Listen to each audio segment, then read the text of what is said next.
Sequence diagram हमारे पास क्या है? सीक्वेंस डायग्राम बेसिकली होती क्या है, पहले तो ये समझें।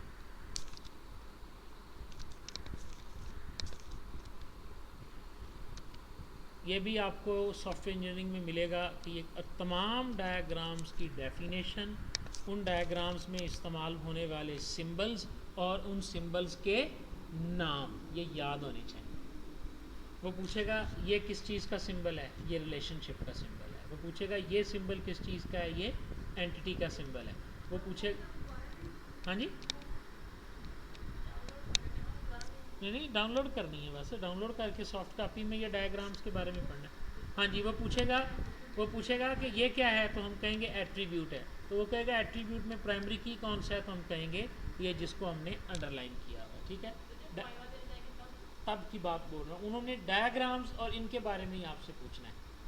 यही डायग्राम्स आपने अपनी प्रेजेंटेशन में लगा के लेके जानी है। Database diagram, class diagram, sequence diagram, deployment diagram, ये जो हमने आज बना रहे हैं ना, इन्हीं को उठाना है और हमने वहाँ पे पेस्ट करके उसको प्रेजेंट कर देना और एप्लीकेशन को रन करके दिखा देना। अच्छा, अब देखिए हमारे पास कि सीक्वेंस डायग्राम होती क्या है। पहले तो इसके बारे में थोड़ा सा देखें। सीक्वेंस डायग्राम जो होती है ना, ये बेसिकली शो करती है, shows the sequence of tasks in A use case. एक यूज़ केस जो है ना, उसके अंदर जो सीक्वेंस ऑफ स्टेप्स है ना, वो क्या होंगे। मिसाल के तौर पर हमने एक यूज़ केस बनाया है लॉगिन का, बनाया है ना, कि यूज़र लॉगिन कैसे होता है, ऐसे ही। तो उसका पहला स्टेप क्या होगा, उसका पहला स्टेप ये है, ये देखिएगा कि यूज़र, ये हमारा एक्टर है, यूज़र क्या करता है, ओपन द फॉर्म, ऐसे ही है। उसके बाद यूज़र क्या करता है, देखेंगे, ओपन द फॉर्म करने के बाद वो क्या करता है, एंटर यूज़र नेम। फिर वो क्या करता है, सेलेक्ट या अपलोड इमेजेस, ऐसे ही है। फिर वो क्या करता है, प्रेस साइन इन बटन। फिर क्या होता है, फिर अगला अगला डेटाबेस, अगला अगला एक्टर आ जाता है इसके अंदर। अगला एक्टर इसके अंदर हमारा है GUA सिस्टम। ठीक है, GUA सिस्टम क्या करता है, वेरीफाई पासवर्ड। ठीक है, इसकी जगह पे आप जो है वो डेटाबेस भी लिख सकते हैं। डेटाबेस से वेरीफाई पासवर्ड किया जाता है, और अगर पासवर्ड ट्रू होगा तो सक्सेसफुल लॉगिन कर दिया जाता है। बात समझ में आई है, नहीं है? स्टेप्स क्लियर हुए। इन स्टेप्स को तरतीब से हमने सीक्वेंस डायग्राम में जोड़ना है। सैंपल सीक्वेंस डायग्राम आपको मिलेगी, उस डायग्राम को आपने विजियो में खोलना है और 5 कम से कम बनानी है। जितने आपके यूज़ केस हैं उतनी डायग्राम्स होनी चाहिए। यूज़ केस सीक्वेंस डायग्राम में 3 चीज़ें होनी हैं। ऊपर आपने एंटिटीज़ रखनी है जिनके साथ इंटरेक्शन हो रही है। मसलन यूज़र है तो ऊपर रख देना, डेटाबेस है तो ऊपर, ठीक है, अगर एडमिन है तो एडमिन ऊपर, ठीक है। ऊपर इस तरह बॉक्स बना देने, उनसे नीचे जो है वो पहले ये काम हुआ, फिर ये काम हुआ, फिर ये, इस तरह आगे की तरफ हम जो है वो सीक्वेंस एक तरतीब के साथ बढ़ते जाएंगे। जो आगे से जवाब आएगा वो पीछे को तीर बना होगा, इसको कहते हैं मैसेजेस। ठीक है, अब इसकी डायग्राम देखें ज़रा एक, ये एक सैम्पल डायग्राम मैं आपको दिखाता हूँ। ये देखिए, कंट्रोल F सीक्वेंस, ये देखें जी पहली सीक्वेंस डायग्राम, गौर से नज़र आ रही। ये मैंने ऊपर यूज़र, इनपुट फाइल, जनरेटर, ये सारा कुछ बना दिया। साथ में ये डाउन एरोज बनाने हैं, ये सब के साथ इस तरह लगा देने हैं। ठीक है, जो काम हो रहा है वो इस एरो से होगा, press the upload button, comparison. अब यहाँ पे वैलिडेटेड हो गया ना, तो ये इधर से वापस जो आएगा वो डैश लाइन होगी। गौर से बेटा देख लो कितने सिंबल हैं इसमें। एरो आपके एक्शन को शो करेगा, डैश एरो रिस्पॉन्स को शो करेगा, ठीक है, रेक्टेंगल आपकी पार्टिसिपेंट्स को शो करेगा, ठीक है, और रेक्टेंगल से नीचे जो लाइन आ रही है इसको लाइफ लाइन बोलते हैं। जो ये डैश लाइन नहीं नज़र आ रही है आपको, ये आपकी डैश लाइन, समझ आई। आप इस पर राइट क्लिक करें और ये देखें, माइक्रोसॉफ्ट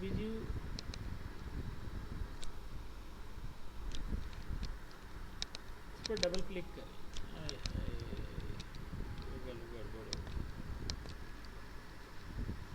ये गड़बड़ ऐसे होगी कि ये डायग्राम जो है ना वो विजियो की बना के तो वहाँ से कैप्चर करके रख दी गई है, यहाँ पर एडिट नहीं हो रही। और या फिर ये है कि ये हायर वर्जन में बनाई गई है और मेरे पास जो है वो 2007 है, ऐसा भी हो सकता है। ठीक है ना, मुझे लग रहा है कि ये हायर वर्जन में बनाई हुई है, वरना आप देखें ये डायग्राम है ना जो मैंने इसके अंदर ये देखो, ये मैंने वहाँ से इंसर्ट की है ना। जब आप इस पर राइट क्लिक करते हो तो विजियो ऑब्जेक्ट एडिट पर क्लिक करें, ठीक है, इसी के अंदर विजियो खुल जाएगा। ये देखो पूरा विजियो खुल गया, ठीक है। अच्छा, अगर आप इसके ऊपर राइट क्लिक करके विजियो ऑब्जेक्ट और ओपन करेंगे तो आपके पास जो है ना अलहदा से विजियो खुलेगा और ये डायग्राम उसके अंदर खुल जाएगी, बिल्कुल वैसे जैसे मैथ टाइप में नहीं होता। मैथ टाइप को हम कॉपी करते हैं तो जब डबल क्लिक करते हैं तो वो खुल जाता है, समझ आ रही है ना।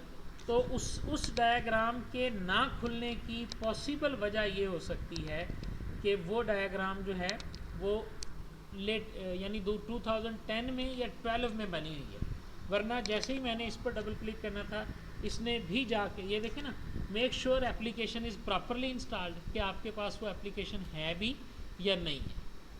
बात की समझ आई या नहीं है? ठीक है, मैं आपको जो सैंपल दूंगा वो खुलेगा या आप इस डायग्राम को 2010 विजियो में एक दफ़ा खोल के दें। विजियो इंस्टॉल नहीं होता, विजियो अब इंस्टॉल आपने खुद से करना है, बड़ी आसानी से हो जाता है। अगर आपको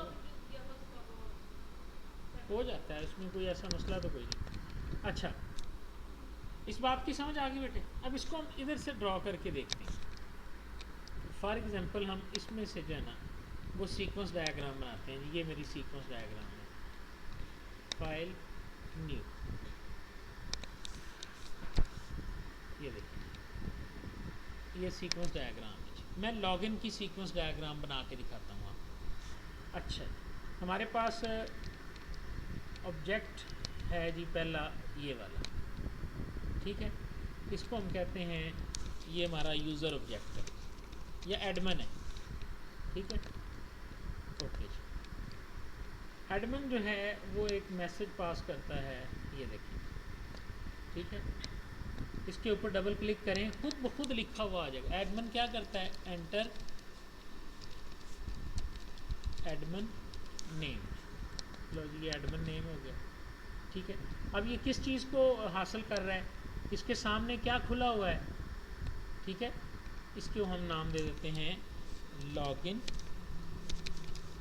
फॉर्म का। लॉगिन फॉर्म ही खुला हुआ है ना इसके सामने, समझ आई। इसने ये चीज़ एंटर किया, ठीक है। अच्छा, इसको आप ज़रा थोड़ा सा बेहतर कर लें, इसको आप enter admin enter name and password दोनों कर लें, ठीक है जी। ये थोड़ा सा आगे कर लें इसको और इसको इसके साथ जोड़ दें, ये जुड़ गया। इसको इसके फ़ॉन्ट को थोड़ा सा बड़ा कर लें ताकि आपको ये नज़र आए कि ये क्या हो रहा है। होगा जी। अब इसके बाद क्या होगा, लॉगिन फॉर्म, लॉगिन फॉर्म आगे डेटाबेस में जाएगा। हम एक यहाँ से नया ऑब्जेक्ट उठाएंगे, ये ठीक है, इसका नाम हम रखेंगे यूज़र टेबल, ठीक है। यहाँ से आगे क्या होगा, यहाँ से ये चीज़ होगी, ये उसके बराबर नहीं लिखनी, उससे आगे लिखनी है, ठीक है। यहाँ से क्या होगा, पासवर्ड वेरिफिकेशन, हो गया जी पासवर्ड वेरिफिकेशन, ठीक है। अच्छा, अभी और आगे बाकी है तो इसको मज़ीद नीचे की तरफ खींच लें आप। अच्छा, अगर पासवर्ड वेरीफाई हो गया है,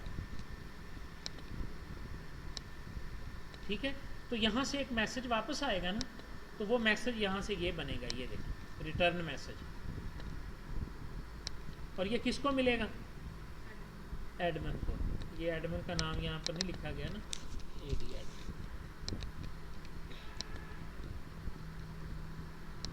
हाँ जी बेटा जी, क्लियर हो गया, ठीक है। अब ये मैसेज आ जाएगा, मैसेज के अंदर क्या होगा जी कि करेक्ट पासवर्ड आई। मैं एग्जांपल दे रहा हूँ बेटा। अच्छा, अब आगे इससे क्या होगा, इससे आगे ये होगा कि आपके सामने सिस्टम जो है वो ओपन हो जाएगा, ये आपका, इसका नाम आप रख दें GUA सिस्टम। ठीक है, अगर ये वेरीफाइड हो गया और ये रिटर्न आ गया तो फिर इसका मतलब क्या है कि जनाब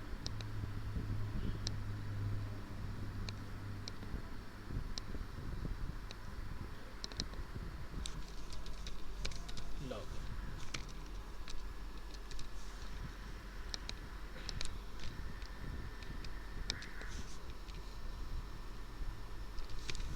बेटे इसको बनाने में कोई दिक्कत या परेशानी? अब प्रॉब्लम पता क्या है, आपने खुद से सेंस करना है लॉगिन वाला, चेंज वाले का ये क्या होगा, ऐड वाले में कौन कौन से काम हम करेंगे। ऐड वाले में हम क्या करेंगे कि एडमन ही होगा, एडमन से ही वो भी होगा। एक बना लिया ना, एक से ही आगे जाएगा एडमन। यहाँ पर क्या लिख देंगे, add form, yes register form, yes sign up form. ठीक है, और वो क्या करेगा, एंटर यूज़र पर्टिकुलर्स या यूज़र नेम पासवर्ड एंड सब कुछ। ठीक है, यहाँ से क्या होगा, अब यहाँ पासवर्ड वेरिफिकेशन है, वहाँ क्या होगा, इंसर्ट। ठीक है, या चेक डाटा का एक बना लेंगे, जब चेक डाटा ठीक होगा तो वो डाटाबेस में जाके सेव हो जाएगा, और यहाँ पर हम लिख देंगे डाटाबेस। समझ आई कि नहीं आई? ये कम से कम आपने 5 बनाने हैं, और कौन कौन से 5 बनाने हैं ये मैं यहाँ पे मेंशन कर देता हूँ।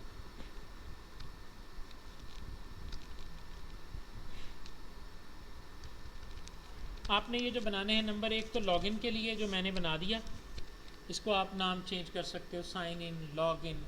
ठीक है, दूसरा इसके लिए आप बनाओगे लॉग आउट के लिए, बिल्कुल आसान हो जाएगा, इसी का उल्ट हो जाएगा। ठीक है ना, कि प्रेस करेगा लॉग आउट का बटन तो वो लॉग सिस्टम लॉग आउट करके दोबारा रिटर्न मैसेज आ जाएगा लॉग आउट का। एक आप बना लेंगे चेंज पासवर्ड का, ये ज़रूरी है। ठीक है, ये एडमिन से भी बन जाएगा, और इसी की कॉपी आपने बना देनी है यूज़र से भी। सिर्फ पहला एक्टर चेंज होगा, एडमिन की जगह यूज़र लिखा जाएगा। समझ आ रही है? चेंज पासवर्ड हो गया, और एक आप बना देंगे क्रिएट यूज़र का, और एक आप बना देंगे डिलीट यूज़र का।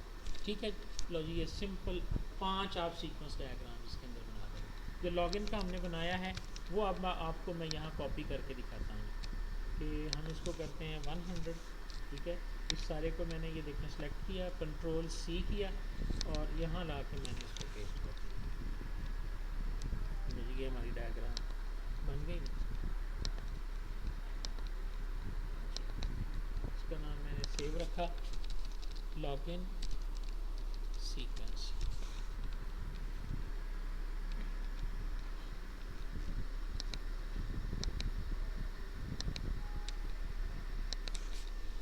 ये क्या थी, GUA क्लास डायग्राम।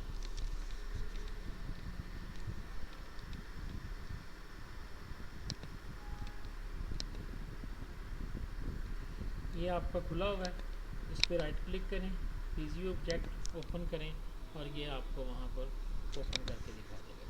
यहाँ पर आप इसके अंदर एक बनाएंगे, एक को कॉपी करके आगे पेस्ट, फिर उसी में चेंज करते चले जाएंगे। बात की समझ आ गई?